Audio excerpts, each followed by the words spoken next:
আজ রবিবারের বাজার। আজ চিকেন রান্না হচ্ছে।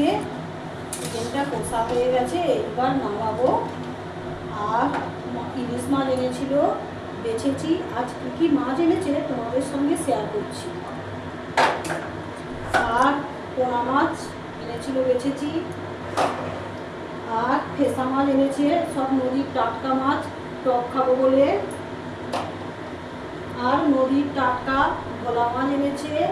এখন গরমকাল পড়ে গেছে, ভোলা মাছের একটু গন্ধ ছাড়ে, কিন্তু টাটকা বলে নিয়েছি। আর এই যে দেখছো বন্ধুরা, এই যে তারই মাছ। আমার তারই মাছের চচ্চড়ি খেতে খুব ভালো লাগে, আবার তারই মাছও আনা হয়েছে। আর এই আমার নদীর ধারের দিকে বাপের বাড়ি ছিল, যখন আমি 8-9-এ পড়তাম, প্রচুর নদীতে তারই মাছ পাওয়া যেত, প্রচুর খেয়েছি। কিন্তু এখন আর ওইগুলো দেখতে পাওয়া